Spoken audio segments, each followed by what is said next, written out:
ये वो लोग हैं जो अपनी मेहनत की कमाई को किसी न किसी माध्यम से शेयर बाजार में निवेश करते हैं।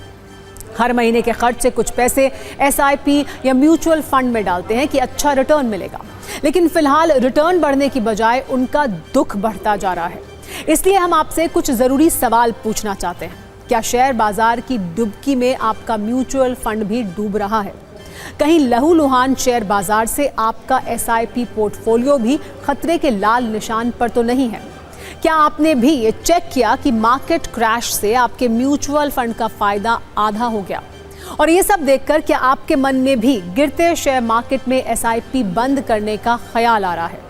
और एक जरूरी सवाल ये भी है कि क्या मेहनत की पाई जोड़कर आप जो बचत करते हैं, क्या वो बड़े खतरे में है?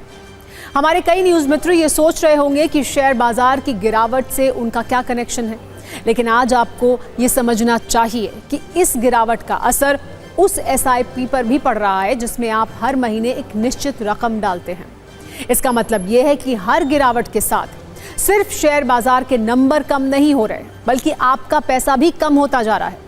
पिछले वर्ष 27 सितंबर 2024 को सेंसेक्स ने अपना ऑल टाइम हाई बनाया था और 85,978 का आंकड़ा छुआ था, लेकिन वहां से अब तक सेंसेक्स 10,000 अंक से ज्यादा टूट चुका है और 12% से भी ज्यादा की गिरावट आ चुकी है। इसी तरह निफ्टी ने भी 27 सितंबर 2024 को 26,277 का शिखर छुआ था और अब तक वो 13% से भी ज्यादा गिर चुका है। लेकिन शेयर बाजार वाले भूकंप के झटके कैसे म्यूचुअल फंड में एसआईपी करने वाले आपके जैसे करोड़ों निवेशक महसूस कर रहे हैं, इसे आप समझिए। लगातार गिरावट की वजह से लोगों को म्यूचुअल फंड में पिछले 3 महीने में 10 से 14% तक का नुकसान हो चुका है। 40 से ज्यादा ऐसे म्यूचुअल फंड हैं जिसमें भारी गिरावट दर्ज की गई है और मुमकिन है इनमें कई म्यूचुअल फंड में आपका पैसा भी लगा हो। शेयर बाजार में कोहराम की वजह से एसआईपी करने वाले कई निवेशकों का फायदा आधा हो चुका है और जिन नए निवेशकों ने पिछले वर्ष या अभी एसआईपी शुरू की है, उनका निवेश घाटे में जा चुका है।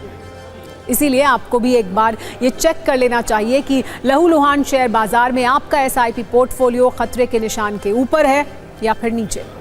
शेयर बाजार की गिरावट से कुछ दिन पहले तक म्यूचुअल फंड के जो निवेशक टेंशन फ्री थे, अब उनके माथे पर भी चिंता वाला अपर सर्किट लगने लगा है और अब एसआईपी करने वालों के बीच भी भगदड़ मच गई है। एक रिपोर्ट के अनुसार दिसंबर 2024 में एसआईपी बंद करने के पिछले सारे रिकॉर्ड टूट गए हैं। सिर्फ दिसंबर में 45 लाख से ज्यादा एसआईपी खाते बंद हुए हैं, जो अब तक का सबसे बड़ा आंकड़ा है। इससे पहले मई 2024 में 44 लाख एसआईपी खाते बंद हुए थे, लेकिन अब ये रिकॉर्ड भी टूट गया है। वैसे हमेशा की तरह हम आपको सत्ता में सिर्फ समस्या नहीं गिनाएंगे, बल्कि उसका हल भी बताएंगे। ये एसआईपी करने वाले न्यूज़ मित्रों के लिए सत्ता के सूत्र हैं। इस माहौल में आपको क्या करना चाहिए?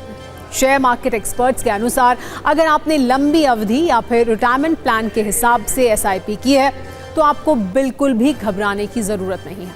आप इस गिरावट में भी अपनी एसआईपी को जारी रख सकते हैं। कुछ एक्सपर्ट्स का यह भी मानना है कि गिरावट में निवेश बढ़ाने का भी मौका है, क्योंकि गिरते बाजार में आपको उसी रकम में ज़्यादा यूनिट मिल जाएंगे। लेकिन अगर आपने म्यूचुअल फंड में शॉर्ट टर्म यानी छोटी अवधि के लिए निवेश किया है, तो आपके पास गिरते हुए शेयर बाजार में एसआईपी रोकने का विकल्प मौजूद है। इसके अलावा एसआईपी से बाहर निकलने का भी ऑप्शन है, क्योंकि शॉर्ट टर्म में ये गिरावट कहाँ रुकेगी ये कहना मुश्किल है। देखिए, बाजार में आम निवेशकों के लिए बहुत ही गोल्डन पीरियड है। मार्केट में हमेशा जो लोग तेज़ी में खरीदते हैं वो कम कमा पाते हैं। जो मंदी में खरीदता है, जैसे आज आप देखेंगे कि ऊपर से कोई भी शेयर ले लीजिए, 15-20% से लेके 50% तक का तेज़ी गवा चुका है। तो अगर आज आपको सस्ते में शेयर मिल रहा है, मार्केट कहीं जाने वाला नहीं है, अपनी इकोनॉमी अच्छा कर रही है, बजट सामने है, अभी निवेश करना सुरक्षित है, जैसे आप भी कह रहे हैं कि this is right time to. Yes, definitely. अगर आप नया एसआईपी शुरू करते हैं या म्यूचुअल फंड खरीदते हैं तो उनका एनएवी गिरा हुआ है, तो आपको सस्ते में मिल रहा है। आपका विजन ऐसा नहीं होना चाहिए कि हमें 1 महीने में ही कमाना है या 2 महीने में करना। आपका अगर विजन है कि 1-2 साल, 3 साल, 5 साल, 10 साल रखेंगे तो बहुत पैसे उसमें आएंगे। अब हम आपको ये भी समझाते हैं कि आखिर भारतीय शेयर बाजार की सत्ता के टूटने की वजह क्या है। वो कौन से कारण हैं जिसकी वजह से शेयर मार्केट में हर नए दिन और नई सुबह के साथ नया त्राहिमाम शुरू हो जाता है। इसमें पहली वजह है विदेशी निवेशक जो भारतीय बाजार छोड़कर भाग रहे हैं। वो अक्टूबर 2024 से अब तक 2.5 लाख करोड़ के शेयर बेच चुके हैं, जबकि सिर्फ जनवरी महीने में 64,000 करोड़ का इन्वेस्टमेंट विदेशी निवेशकों ने भारत से बाहर निकाला है। दूसरी बड़ी वजह है तीसरी तिमाही के नतीजे। बड़ी बड़ी कंपनियों के तीसरी तिमाही के नतीजे कमजोर हैं और शेयर बाजार में डर का माहौल है। तीसरी वजह है मुनाफा वसूली, यानी केंद्रीय बजट से पहले कुछ निवेशक प्रॉफिट बुकिंग भी कर रहे हैं। जिन शेयर में फायदा है उन्हें बेचा जा रहा है। इसके अलावा चौथी वजह है डॉलर, जिसकी सत्ता ट्रंप के टैरिफ वाले ऐलान के बाद और मजबूत हो गई है, जबकि भारतीय रुपए में कमजोरी बरकरार है।